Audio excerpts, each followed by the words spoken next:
imagination with the Healing Garden. And this is not going to be a popular post, and I don't care. We really need to get over ourselves. Religion is a huge problem in our lives. There is this concept of man and God. Now, my favorite book in the world, the one that really changed everything for me, was Frankenstein. There is this taboo topic that we are not allowed to talk about. And if you look at our history, and if you look at our language even, all of the God words have been removed from it. I'm going to go over the God words now and show you which words I am referring. The first word is selfish. That is a God word. Arrogant, conceit. Spoiled, humble. Where is my list? Give me a minute.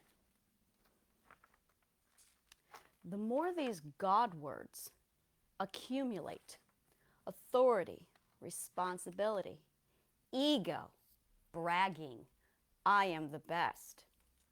Any of these words are actually God words, and they have been absolutely wiped from our language.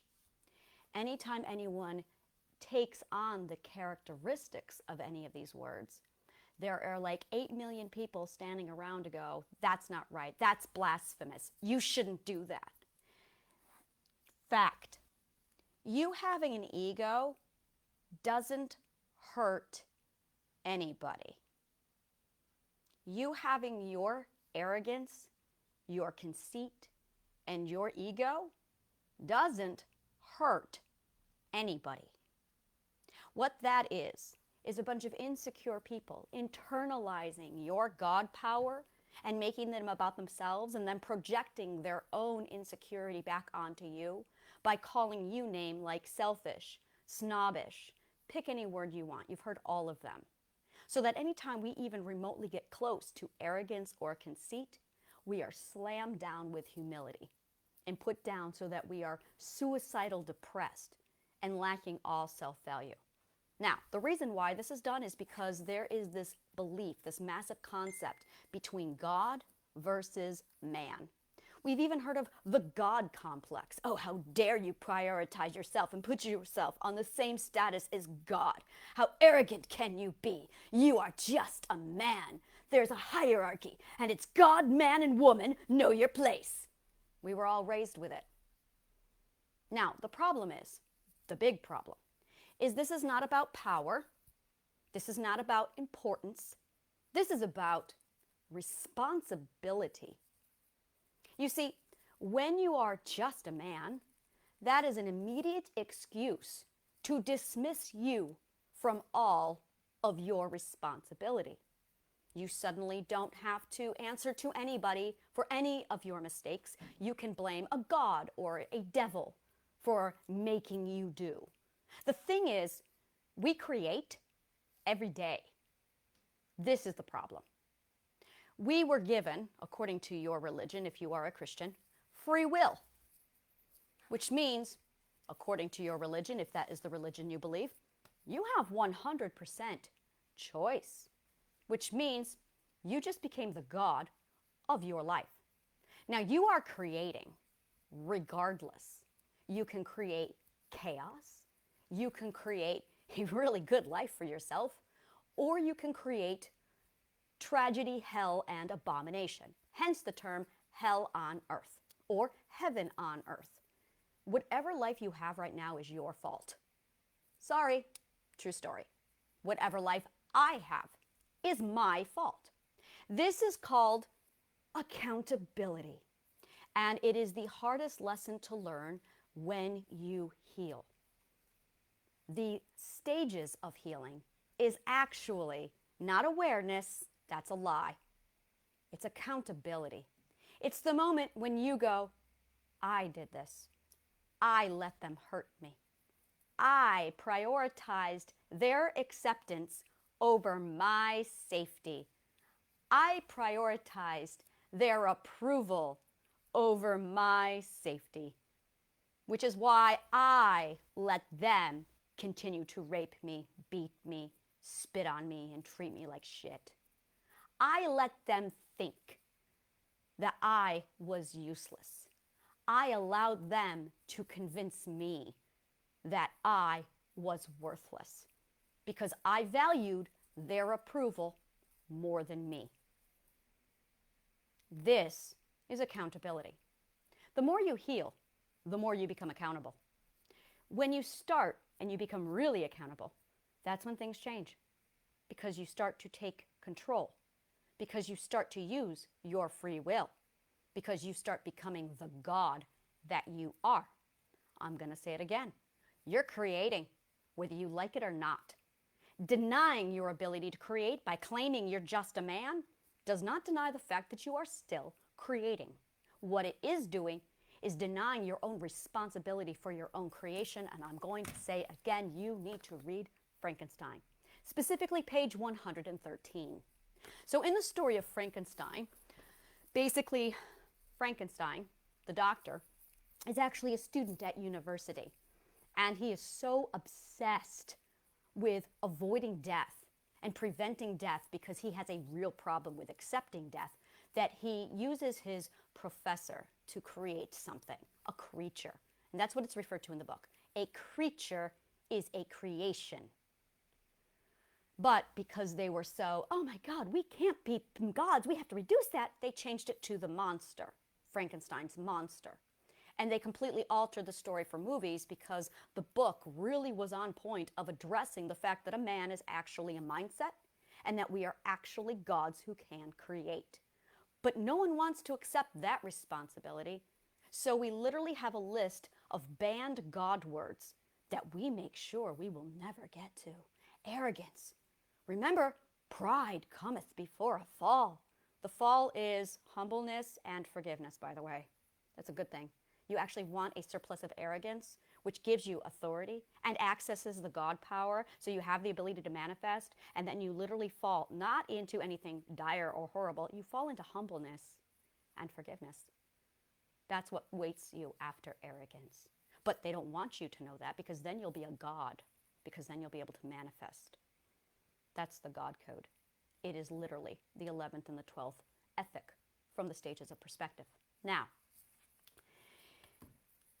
Frankenstein ends up working so hard that he gets sick. I believe he gets the pneumonic plague. So his sister shows up at his dorm.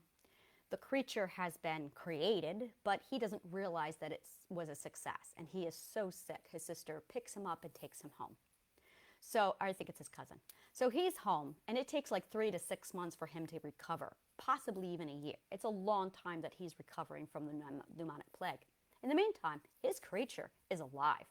His creature gets up, and completely clueless to his own invention, completely clueless as to where he came from, the creature sets out into the world, and he discovers cruelty, prejudice, hatred, and abuse. He gets a good look at humanity. So he seeks out his creator, his father, Frankenstein. On page 113, there is this massive face-off. Now, while all of this is going on, there's murder showing up, and Frankenstein's reading the newspaper, and he makes the connection. Oh my God, that sounds like my creation. Apparently it did work. Wow, that was around the university. Oh wow, I think my creation is out there. So Frankenstein figures it out, and he avoids the creature. Finally, there is this moment where they face off. It's in the distance. The monster, the creature is out there. Frankenstein sees him. Frankenstein's angry, and he lashes out as his own creation. And the creature says, "You are my father. You made me, and yet you take no responsibility. You don't nurture me." This is a conversation between a parent and the parent's creation. Now, I'm going to say this a million times over. We actually don't have a word in the English language that is opposite of the word parent. We say child, but I will remind you that child is an age. The opposite of child is adult. A child just means that the person is an unripened people. There's not an opposite for parent. There actually is. It's a banned God word, and that is creation. You are your parents' creation. because we are gods. Sorry, not sorry. It is these list of banned God words and the fact that no one wants to be accountable for their own God power to create. As a result, we get into some really horrific, traumatic events in our life that we created and that our creations created and that the parents of our creations created, and no one's wanting to take responsibility. No one's wanting to be accountable for all of the creation we make. Because of the lack of accountability and responsibility, we're all finger pointing, blaming the one God and the one devil who are figments of our own imagination.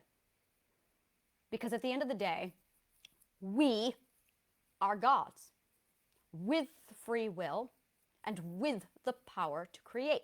We were, after all, made in His image. Image is another word for imagination. We are figments of our God's imagination. And because we were given this power of free will, we also have the ability to imagine and create with our own imagination. That being said, we're not being responsible with it. Well, we're creating, whether you like it or not. We create chaos and war and death and destruction all the time, every day. Our perspectives are a reality-making machine. Our mindsets are a reality-making machine. No one knows how to wield them. No one wants to be responsible for it. So there's a massive not it that's happening around because everybody has and is still living by the list of banned God words. This is me stepping up going, this is bullshit. Throw that out. Embrace the God that you are. We are gods. We create. And our imagination, which is ours, and by the way, no matter how much you heal, the imagination stays with you. Imagination is not a figment of your imagination. It is one of the most powerful tools we have, which is why our lives are as chaotic or as wonderful as we make them, because it's our imagination that's in charge, because our imagination is our creation. There isn't a thing in this world that exists that did not start in someone's imagination. This ends when you take responsibility for your own ability to create. Bottom line.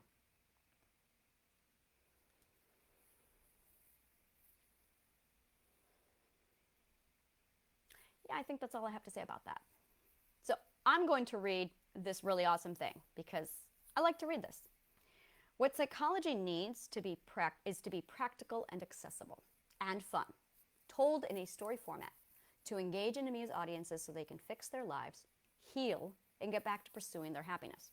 This Shifting Perspectives, my podcast, is the Philosopher's Laboratory. At Shifting Perspectives, I conduct my research on authenticity, the human condition, philosophy, psychology, and perspective.